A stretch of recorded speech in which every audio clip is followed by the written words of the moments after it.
In the purple glow of musical brilliance lived a perfectionist with opinions as daring as his fashion choices. Prince Rogers Nelson, known to the world simply as Prince, wasn't just a groundbreaking artist who merged funk, rock, R&B, and pop into something utterly unique. He was also a man who never hesitated to voice his thoughts about his peers. "Music takes time. You'll look different when it's finished," he once said cryptically. "There's a lot of sound buried down there." Welcome to another episode of Music Rivalry Exposed, where today we uncover the mysterious world of Prince and the 6 artists who reportedly earned his unmistakable disapproval. The Minneapolis genius behind Purple Rain and Kiss was famous for holding others and himself to impossibly high standards. Few could meet them.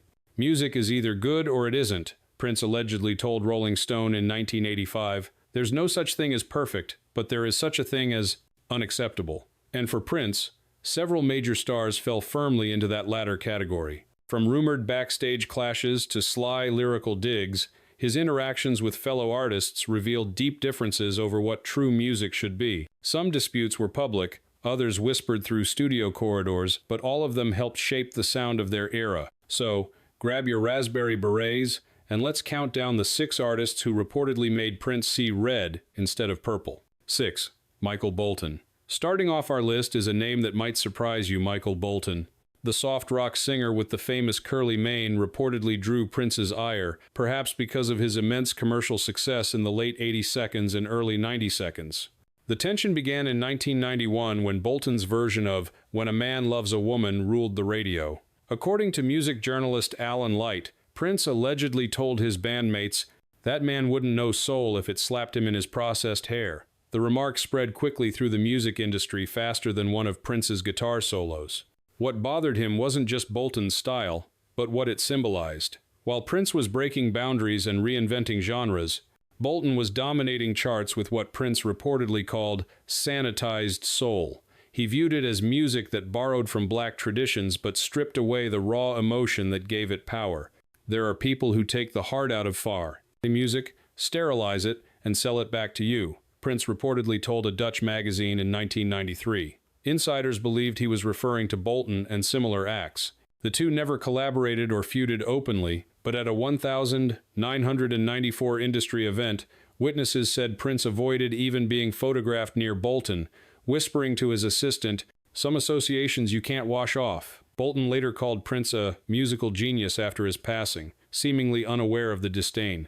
But to Prince, Bolton embodied everything he stood against: commercial success over creativity, safety over innovation, and formula over feeling. 5. Madonna.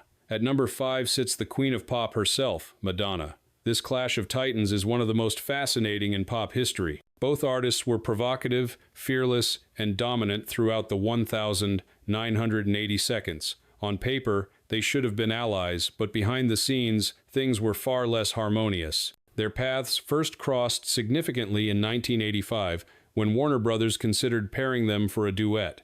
According to Prince's former sound engineer Susan Rogers, he dismissed the idea immediately, saying, "She's got about as much musicality as this soundboard."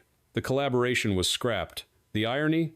They had much in common: sexual boldness, religious symbolism, and iron-fisted control over their careers. Yet, Prince reportedly viewed Madonna as a calculated provocateur, not a true musician. "Musical innovation is dying," he reportedly told a journalist in 1987. "People care more about selling images than creating them." Many saw this as a direct jab at Madonna's constant reinvention. The rivalry peaked in 1994 when Madonna attended a Prince after-show. Witnesses claimed he altered the lyrics of Sexy MF, looking right at her as he sang, "She's Not Sexy." Madonna left soon afterward. They also traded public barbs. When Prince changed his name to a symbol in 1993, Madonna called him the artist formerly known as Relevant, though she later admitted his genius. Prince, meanwhile, told drummer Bobby Z, "She knows exactly what she's doing, every move, every outfit, every word. Nothing about her is real." To him, Madonna's style was success without soul performance over passion. 4. Justin Timberlake. In 4th place, Justin Timberlake, the former boy band star turned solo phenomenon.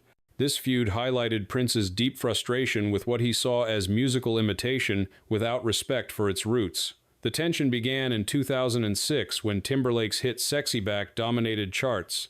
During a post-Emmy Awards performance, Prince reportedly told the crowd, "Sexy never left." The comment made headlines, sparking rumors of animosity. Producer Jimmy Jam later revealed that Prince was annoyed by Timberlake's 2002 debut Justified, which borrowed heavily from Prince's trademark Minneapolis sound. Prince reportedly complained, "He's taking my whole vibe and doesn't even know where it came from." The situation escalated when Timberlake fired back in his 2007 song Give It To Me, singing, "If Sexy never left, then why's everybody on my stuff?" Then came the 2007 Golden Globes. When Timberlake accepted an award, he crouched down to mimic Prince's height, a joke the purple one found deeply disrespectful. Afterward, Prince allegedly told a bandmate, "Some things you don't joke about." Despite their differences, Timberlake later performed a tribute at the 2018 Super Bowl in Minneapolis, of all places. Many fans criticized it as tone-deaf, given their history. For Prince, this feud symbolized a larger problem: artists borrowing from black music traditions without acknowledging their origins. 3. Maroon 5 Inches, the number 3 spot. Maroon 5. Their offense? Covering Kiss. In 2012, the band recorded a version of Prince's 1986 classic for their overexposed album. To Prince, it was an act of musical misunderstanding. After hearing it, he reportedly said, "They took all the spaces out of the music. The spaces are as important as the notes." The original Kiss was a masterclass in restraint. Prince spent hours removing instruments until only the essential rhythm remained. Maroon 5's upbeat pop-rock version, with added guitars and glossy production, completely missed that minimalist intention. At a small 2013 show, Prince joked before playing Kiss, "Some songs don't need to be covered. Some songs need to be undressed, not dressed up." When Adam Levine claimed in an interview that Prince had given his blessing, Prince immediately called his manager, furious. "I never approved anything. They never even asked." Though he considered suing, he ultimately decided it wasn't worth his time. For Prince, it was simple: some songs should be lived, not reinterpreted. 2. The Black Eyed Peas, runner-up on the list. The Black Eyed Peas. Their chart-topping electronic pop sound was, in Prince's view, everything wrong with modern music. Around 2009, when the group's The E.N.D. album dominated radio, Prince attended an event where will.i.am was DJing. He reportedly walked out after 10 minutes, saying afterward, "That's not music, that's a marketing meeting." Prince believed real music should move people emotionally, not just rhythmically. "Music isn't supposed to be perfect, it's supposed to make you feel something," he told a journalist in 2010. Then, seemingly referencing acts like the Peas, he added, "When you quantize everything and auto-tune the soul out of it, what's left? Plastic." When both artists performed at the Super Bowl, Prince in 2007, the Peas in 2011, producers wanted to film a joint promo with past and future halftime performers. Prince refused. After watching their Grammy performance, he told his band, "Some people make music, some people manufacture it, one will last forever, the other has an expiration date." 1. Eric Clapton.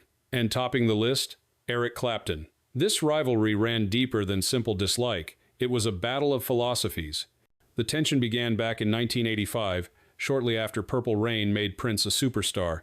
During an interview with Rolling Stone, Clapton allegedly dismissed Prince as all flash, no substance, adding that real blues required life experience, not just technical skill. Those comments reached Prince quickly, and he never forgot them. At the 2004 Rock and Roll Hall of Fame, during his now legendary solo on While My Guitar Gently Weeps, Prince threw his guitar into the air at the song's climax. Many took it as a challenge to the old guard, including Clapton.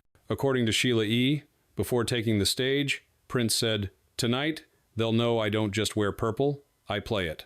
Years later, he doubled down in a 2009 interview. "Some people worship their guitars. I make mine worship me." When asked about Clapton in 2010, he replied, "Eric's technically proficient, sure, but has he ever made you dance? Has he ever made you question who you are? Music should transform you, not just impress you." That was Prince, in a nutshell: artistry over tradition, evolution over nostalgia.